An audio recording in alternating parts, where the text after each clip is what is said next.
अकोल्यातील हिंगणा गावाच्या प्रवेशद्वारावरील कमानसाठी रास्ता रोको आंदोलन केल्याने अकोला पातूर महामार्गावरील वाहतूक तब्बल 1 तास खोळंबली होती। बांधकाम विभागाच्या अधिकाऱ्यांनी आश्वासन दिल्यानंतर रास्ता रोको आंदोलन स्थगित करण्यात आले।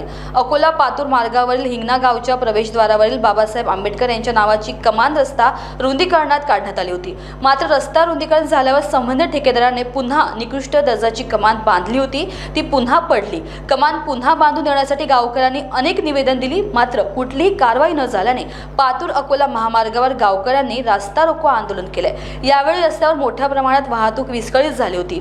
अख्खे बांधकाम विभागाच्या अधिकाऱ्यांनी कमान पुन्हा बांधून देण्याचे आश्वासन दिल्यानंतर रास्ता रोको आंदोलन स्थगित करण्यात आले। डॉक्टर बाबासाहेब आंबेडकरचे प्रवेशद्वार आम्ही ग्रामपंचायतीच्या माध्यमातून बनवण्यात आले होते, परंतु या रोडचे काम सुरू झाल्याने संबंधित गेट हे रोडमध्ये गेल्याने संबंधित कॉन्ट्रॅक्टरने ठाकूरमातूर स्वरूपाचे आमचे प्रवेशद्वार बांधून दिले। त्यानंतर ते 2 वर्षाच्या आतच ते प्रवेशद्वार पडले। सुदैवाने कोणतीही जीवितहानी झाली नाही। माझी प्रशासनाला विनंती आहे की संबंधित कॉन्ट्रॅक्टरवर गुन्हे दाखल झाले पाहिजेत, कर्मचाऱ्यांवर गुन्हे दाखल झाले पाहिजेत आणि आमचे प्रवेशद्वार डॉक्टर बाबासाहेब तात्काळ बांधून दिले पाहिजेत। आज रोजी आम्हाला त्याने निवेदन पत्र दिलेलं आहे की तात्काळ उद्यापासून काम सुरू करत आहे, म्हणून आज आम्ही आमचं जे आंदोलन आहे रास्ता रोको ते आम्ही बंद केलेलं आहे। 1 वर्षापासून या डॉक्टर बाबासाहेब महान्यूज 7 करिता गुलाम मोहसिन, अकोला। नागपुर ही नहीं तो विदर्भ के लोगों के स्वास्थ्य को बनाए रखने की जिम्मेदारी अब रिलायबल मल्टी स्पेशलिटी हॉस्पिटल की। Best quality health care.